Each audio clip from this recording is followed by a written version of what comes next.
Hello everyone, welcome to our channel Education Hotspot. और अपनी आज की क्लास में हम लोग क्लास 12 की सोशियोलॉजी का स्ट्रक्चरल चेंज के चैप्टर को आगे कंटिन्यू करेंगे।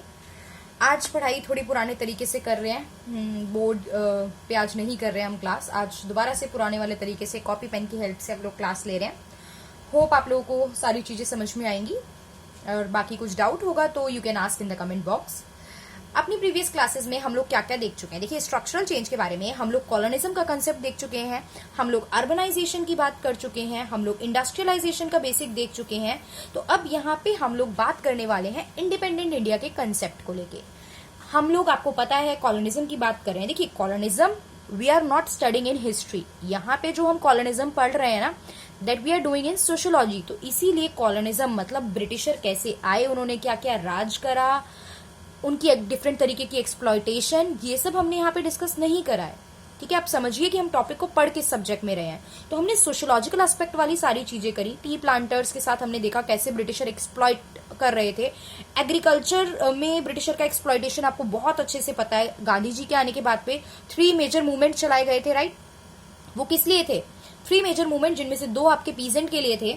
ठीक है, 2 आपके पीजेंट के लिए थे, एक आपका वर्कर्स के लिए था। That is Ahmedabad mill strike, Champaran Satyagraha and Kheda Satyagraha. तो ये डिटेल में नहीं देखना, अगेन ये हिस्ट्री का कंसेप्ट हो जाता है। बट क्योंकि लोग इन्वॉल्व हैं तो ये हमारा सोशियोलॉजी का टॉपिक अपने आप ही बन जाता है। ठीक है, तो इंडस्ट्रियलाइजेशन की बात की जा रही है। अब इंडिपेंडेंट इंडिया में बात करेंगे। इंडस्ट्रियलाइजेशन क्या होता है ये हमें क्लियर है। मशीनरी आ गई है, टेक्निक आ गई है काम करने के लिए।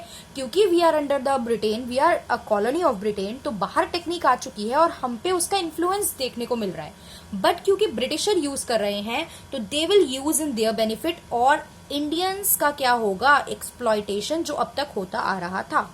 So this is the thing. यहाँ पे भी हमें क्या देखने को मिला? जो नेशनलिस्ट थे, जो आजादी के लिए लड़ रहे थे उस टाइम पे, दे फील कि इकोनॉमिक एक्सप्लॉयटेशन बहुत ज्यादा हो रहा है कॉलोनियल रूल में। और अब क्योंकि अब पहले तो कर ही रहे थे, रेलवेज आई और ज्यादा बढ़ गया, उसके बाद अब तो ये इंडस्ट्रियलाइजेशन आने लगा, उसके बाद ये हमारे यहाँ से जो था लेबर को भी बाहर ले जा रहे थे। तो there are multiple thing that is happening industrialisation की वजह से। तो वी सॉ कि इकोनॉमिक एक्सप्लॉयटेशन जो है वो बहुत ज्यादा है। अब हुआ क्या? देखिए, उस टाइम पे आपको पता है स्वदेशी मूवमेंट चल रहा था। बहुत अच्छे से आज के समय से लिंक करके चलेंगे ये कहानी।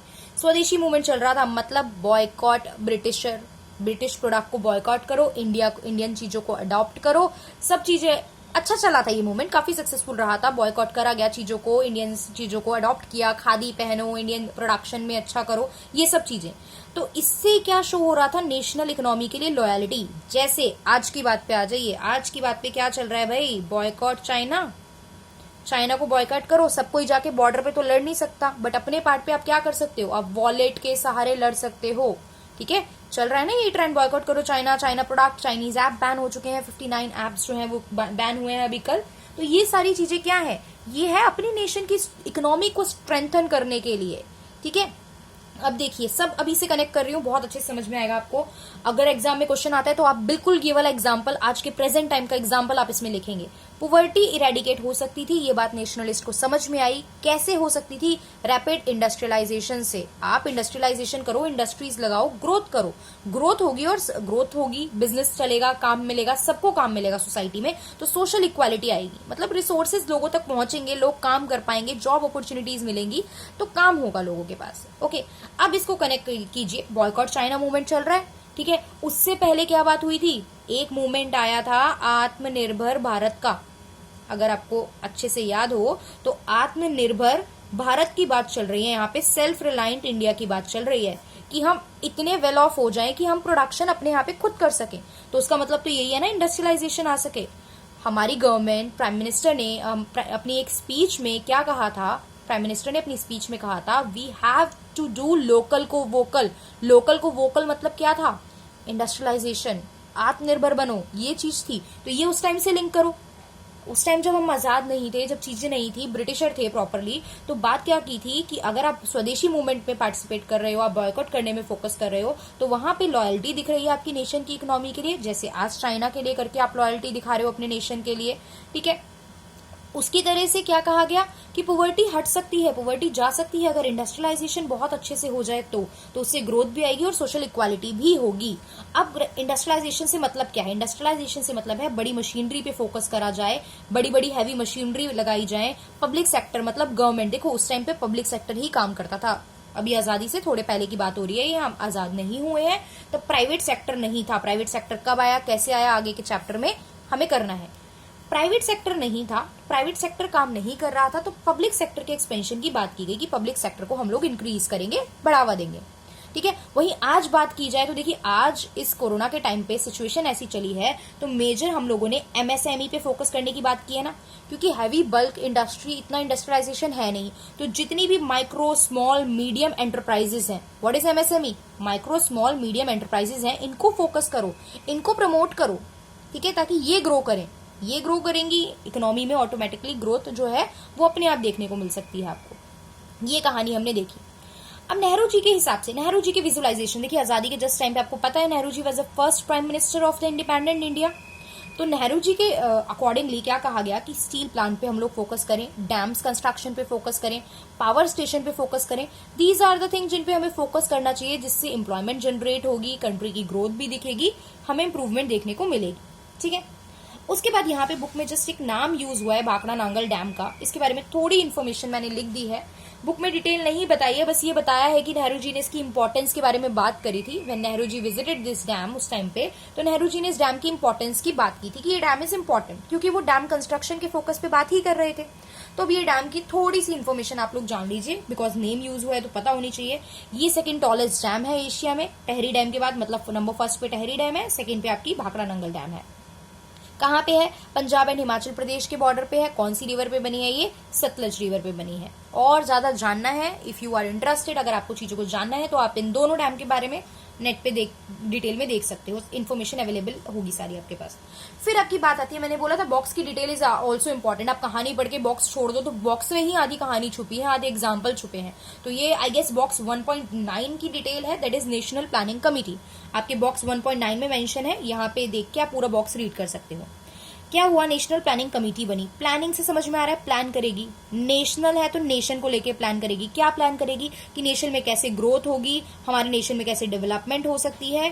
देखिए 1938 में बन गई है।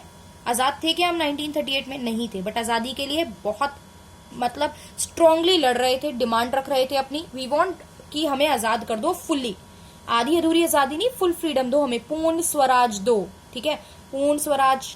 ठीक है, Swaraj is my birth right and I shall have it, ये किसका नारा था? कमेंट बॉक्स में जो भी वीडियो आप वीडियो देखने के बाद चेक करो, याद है तो बहुत अच्छी बात है, बट नहीं याद तो आप मुझे देख के बताइए कि ये नारा किसने दिया था कि Swaraj is my birth right and I shall have it. ठीक है, स्वराज मेरा जन्म सिद्ध अधिकार है और मैं इसे लेके रहूंगा।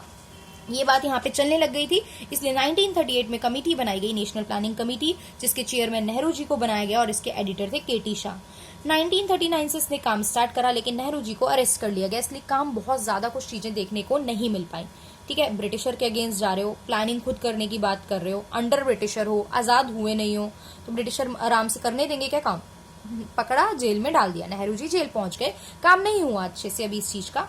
अब क्या हुआ? देखिए इसी के अंदर, इसी कमेटी के अंदर 29 सब कमिटीज बनाई गई, जिनमें 8 ग्रुप में डिवाइड किया गया, जिनको 8 ग्रुप डेवलपमेंट की बात करेंगे, अलग अलग टॉपिक पे बात करेंगे। तो क्या क्या चीजें थी, क्या क्या एरिया थे, क्या क्या ग्रुप्स थे जिन पे फोकस करा जा रहा था? प्राइमरी प्रोडक्शन यानी एग्रीकल्चर पे हम लोग बात करेंगे, सेकेंडरी प्रोडक्शन यानी इंडस्ट्री की डेवलपमेंट की बात करेंगे, ह्यूमन फैक्टर यानी लेबर, काम मिलना चाहिए, वेजेस मिलने चाहिए लेबर्स को काम करने के लिए, एक्सचेंज एंड फाइनेंस की बात होगी, ट्रांसपोर्ट कम्युनिकेशन स्ट्रॉन्ग करने पे बात होगी, हेल्थ पे बात होगी, हाउसिंग पे बात होगी, एजुकेशन इंप्रूव करने पे बात होगी और वुमेन के रोल पे बात होगी। ये सारे ग्रुप्स में अलग अलग टॉपिक डिस्कशन के बने, कमिटीज बनाई गई। याद रखिएगा आजाद नहीं थे अभी हम, तो इसीलिए इन कमिटीज का परफॉर्मेंस कुछ ऐसा रहा नहीं, और इन कमिटीज ने जाके 1948 के टाइम पे 1948-49 जस्ट आफ्टर द इंडिपेंडेंस काम कर रही थी ना कमिटीज, पहले से ही काम तो नहीं रुका था। तो 1948 और 49 में इन कमिटीज ने अपनी रिपोर्ट पब्लिश करी। 1948-49 इंडिपेंडेंट इंडिया में, आजाद भारत में इन्होंने अपनी रिपोर्ट पब्लिश करी।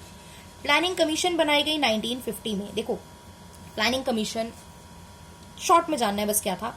कुछ आजाद हो चुके हैं अब हम लोग, अब हमें अपने ऊपर फोकस करना है। इतने टाइम ब्रिटिशर से एक्सप्लॉइट हुए हैं, परेशान रहे हैं, अब हमें फोकस करना है कि मेरी देश की अर्थव्यवस्था, मेरे देश की इकोनॉमी कैसे चलेगी भाई, मुझे क्या करना चाहिए कि मेरी देश की इकोनॉमी स्ट्रांगली चले, सारी चीजें प्रोडक्शन अच्छे से हो, काम अच्छे से हो। तो गवर्नमेंट ने एक ग्रुप बनाया जिसको प्लानिंग कमीशन बोला गया। ये क्या करता था, देखो कुछ तो चीजें जो परमानेंट है, जो अचीव करनी ही करनी है, हमें सेल्फ रिलायंस चाहिए, ठीक है, हमें अपना प्रोडक्शन बनाना है, लोगों को जॉब देनी है, ये सब काम तो करना ही करना था हमें। इसके अलावा ये जो कमीशन थी ये 5 ईयर्स के प्लान बनाती थी, 5-5 साल के। 5 साल की गवर्नमेंट, 5 साल के प्लान बनेंगे, 5 साल में अपना टारगेट डिसाइड करो। जैसे आप सिलेबस डिसाइड करते हो कि आज मुझे इतना सिलेबस कंप्लीट करना है, तो वो 5 साल का टारगेट दो कि कितनी ग्रोथ आप अचीव करना चाहते हो, और आफ्टर 5 ईयर्स बाद मेजर करो कि क्या वो ग्रोथ अचीव हुई, क्या जो आपने सोचा था कि आप इंडस्ट्री पे वर्क करोगे, आप एग्रीकल्चर पे वर्क करोगे, आप डेयरी प्रोडक्ट मतलब गाय, मतलब जितने भी डेयरी प्रोडक्ट वाले होते हैं, गाय भैंस वगैरह, ये सब जो काम करने वाले हैं, इनके वर्क को प्रमोशन दोगे, ये सब आप कर पाए। एजुकेशन सेक्टर पे काम करना है। हर 5 ईयर के प्लान का, 1950 से स्टार्ट हुआ ना, 50 से 55 तक चलेगा, ऐसे 5-5 साल के प्लान चले। तो हर 5 साल के प्लान के अलग अलग कुछ टारगेट्स होते थे और एक ग्रोथ रेट होता था कि मुझे इतने % ग्रोथ रेट अचीव करनी है। तो वो कर पाए नहीं कर पाए, 5 साल बाद इवेल्युएशन होता था, ठीक है। अब प्लान्स डिटेल में नहीं पढ़ा रही हूँ, first year, second, 5 year planning, ये कहानी नहीं, बस इतना देखना, ये प्लानिंग कमीशन कर रही थी। 2014 में गवर्नमेंट चेंज हुई, 2014 में बीजेपी गवर्नमेंट पावर में आई। पावर में आने के बाद 2014 में नाम चेंज करा गया इसका, प्लानिंग कमीशन का। 15 में इसको नाम दिया गया नीति आयोग। नीति इज प्लानिंग ना, तो नीति आयोग इसका नाम किया गया। नीति की मैं फुल फॉर्म की बात करूं तो N is national, I is institution for transforming India, national institution for transforming India, India को बदलने के लिए एक इंस्टीट्यूशन जो वर्क करेगा, यही काम करेगा, प्लान्स बनाएगा, टारगेट सेट करेगा, उन्हें अचीव करने के लिए 5 साल तक वर्क करेगा। जब तक गवर्नमेंट है हमारी, तो गवर्नमेंट वर्क करेगी इसके सारे टारगेट को पूरा करने के लिए। ये कहानी है, ठीक है। उसके बाद हम बात करते हैं, ये इंडस्ट्रियलाइजेशन की बात खत्म हुई, इंडस्ट्रियलाइजेशन की चीजें खत्म हुई, ठीक है। अब हम बात करते हैं अर्बनाइजेशन की। अर्बनाइजेशन, देखो इंडस्ट्रियलाइजेशन के बारे में एक बात और बताऊं तो इंडस्ट्रियलाइजेशन आज भी इंडिया में बहुत अच्छे से नहीं हुआ है। आत्मनिर्भर भारत की जब हम आज बात कर रहे हैं तो दिस क्लियरली शोज कि इंडिया में अभी भी एट प्रेजेंट भी फुल्ली इंडस्ट्रियलाइजेशन नहीं हुआ है। We are working for it, अभी भी हम इंडस्ट्रियलाइजेशन के लिए वर्क कर रहे हैं। काम है, इंडस्ट्रीज हैं, बट सारी इंडियंस नहीं है। चाइना को बॉयकॉट करने की बात करके आप जो ऐप यूज करने की बात कर रहे हो वो भी इंडियन ऐप नहीं है, ठीक है। But trade is like that. अब ट्रेड तो ठीक है, किसी के पास, किस कंट्री के पास कुछ ज्यादा है, किसी कंट्री के पास कुछ ज्यादा है, तो वी आर ट्रेडिंग, इसी बेसिस पे तो इकोनॉमी चल रही है ना। अगर सबके पास सब कुछ हो जाए तो फिर पैसा सर्कुलेट ही कैसे होगा, ठीक है। तो दैट इज द थिंग। तो at present also we are working on it. अब हम बात करें urbanisation in independent India. Urbanisation की बात कीजिए, देखो अर्बनाइजेशन का एक, इसका भी रिसेंट एग्जांपल से समझिए। कोरोना के टाइम पे आपने देखा अलग अलग जगह से वर्कर अपने घर पहुंच रहे हैं, वापस घर पहुंच रहे हैं। इसका मतलब घर छोड़ के वो कहीं बाहर रह रहे थे, घर पहुंचे हैं, इसका मतलब उनके पास क्या परमानेंट काम था। परमानेंट काम होता तो लोग कहां जाते, नहीं जाते।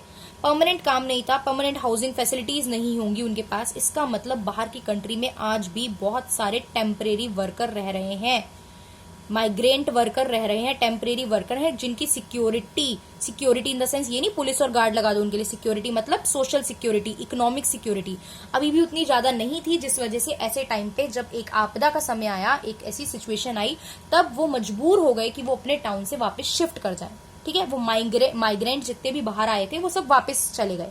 तो जब वो बाहर आए थे, अपने गांव से शहरों में बसने आए थे, तो वही कंसेप्ट तो अर्बनाइजेशन था, ठीक है। देखो गांव में क्या होता है, एक खेत है, इस खेत पे आप 5 लोग काम करो, 10 लोग काम करो, 5 लोगों की कैपेसिटी में भी ये उतनी ही प्रोडक्शन देगा। मान लो 100 किलो ये गेहूं दे रहा है मुझे, ठीक है, 5 लोग काम कर रहे हैं तो भी इस पे 10 लोग काम करोगे तो भी खेत उतना ही है, गेहूं 100 किलो ही देगा।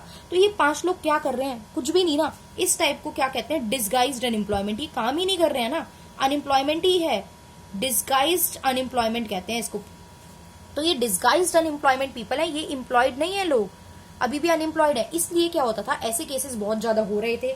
गांव में रूरल एरिया में काम ही क्या था, सिर्फ एग्रीकल्चर से ही तो लोग कमा पा रहे थे, एग्रीकल्चर, फिशिंग, कुछ छोटी मोटी चीजें।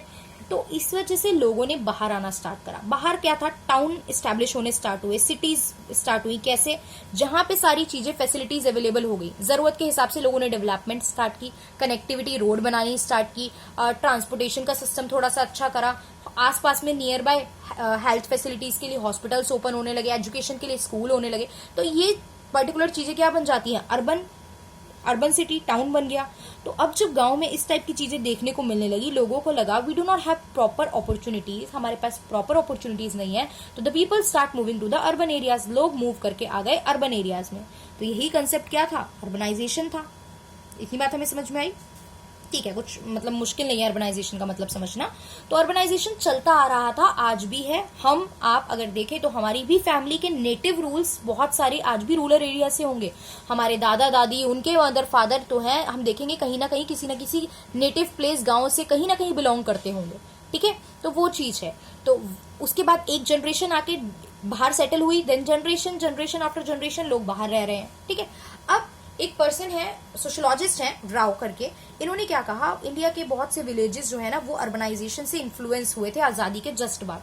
काम नहीं था, एक्सप्लॉइट हो चुके थे एग्रीकल्चर से, इतने सारे एक घर में लोग हैं। तब तो आप देखते थे ना जॉइंट फैमिली सिस्टम, और फैमिली में कितने सारे लोग होते थे, मतलब कितने सारे मैं कहूँ कि तब कोई चाइल्ड के लिए कंट्रोल पॉलिसी तो ऐसा कुछ था नहीं, रूल्स नहीं थे, तो बहुत सारे बच्चे भी होते थे एक फैमिली में, प्लस जॉइंट फैमिली थी, तो बहुत सारे लोग थे। तो अर्न करने के लिए अपनी बेसिक लाइवलीहुड, लोगों को बाहर जाना एक अट्रैक्टिव ऑप्शन लगा, एक अच्छा ऑप्शन लगा, एक अच्छी अर्निंग ऑफर हुई। तो दैट्स व्हाई पीपल मूव। ठीक है, अब बात करते हैं आपको नेक्स्ट ये बॉक्स की डिटेल है, बट मैं इसको अलग से करा रही हूँ। इसको 3 स्टेट्स की बात की गई है कि जो अर्बनाइजेशन था it can happen in 3 state. Urbanisation 3 state में हो सकता है। सिंपल सी बात है, कुछ नहीं है। एक तो होता है लोग अपना घर छोड़ देते हैं, बाहर रह रहे हैं जॉब करने के लिए, वहां पे कमाते हैं और कमा के अपने घर पे पैसा भेजते हैं। जनरली ऐसा होता है। देखो इंडिया में भी बहुत से लोग, जैसे कोई यूपी से बिलोंग कर रहा है, आपने देखा कितने सारे लोग इधर आंध्र प्रदेश और इधर उधर के अलग अलग बहुत सारे तमिलनाडु अलग अलग टाउन के लोग थे जो दिल्ली मुंबई कैलकाटा बैंगलोर ऐसी जगहों पे मेट्रो सिटीज में रह रहे हैं, क्योंकि वहां पे वर्क ऑप्शन अच्छा था, हर तरीके का स्किल्ड, या तो बड़ी बड़ी कंपनीज में जॉब कर रहे हैं, आईटी कंपनीज ये वो, या फिर अनस्किल्ड काम कर रहे हैं, छोटा मोटा लेबर का भी काम कर रहे हैं, वहां पे काम करते हैं। अपनी फैमिली, या तो फैमिली बेसिक साथ में रह रही है और मदर फादर भी फॉर एग्जाम्पल घर रह रहे हैं, तो अपने नेटिव प्लेस पे पैसा ये लोग लोगों को, फैमिलीज को भेजते रहते हैं।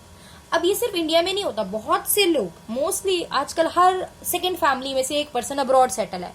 ठीक है, आपने देखा कितने लोगों को हम बाहर से या इंडिया लाए हैं इस कोरोना के टाइम पे। कोई पढ़ने गया हुआ है, कोई रहने गया हुआ है, कोई जॉब ही कर रहा है, और कोई जॉब करने के बाद परमानेंट सेटल ही हो गया।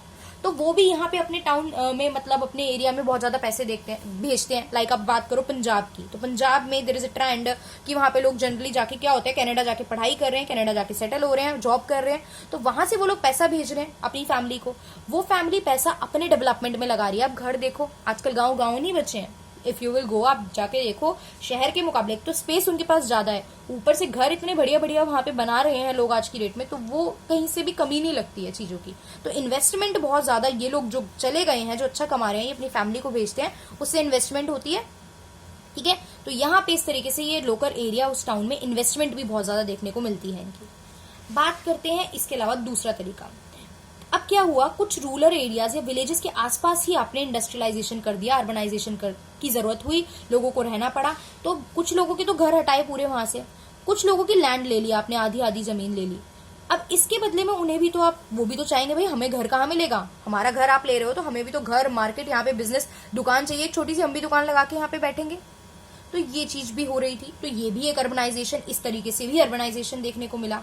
ठीक है, कुछ जगह क्या हुआ कि जहां पे लोग रह रहे हैं वहां हम कुछ नहीं कर रहे, लेकिन जो लैंड है वहां पे हम कुछ ना कुछ ऐसे प्रोजेक्ट स्टार्ट कर रहे हैं जिससे कि अर्बन एरिया का डेवलपमेंट देखने को मिल रहा है। तो ये जस्ट एग्जांपल दिए गए हैं कुछ कि urbanization can happen in these kind of three, मतलब these 3 kinds of way. Urbanization इन तरीके से हो सकता है।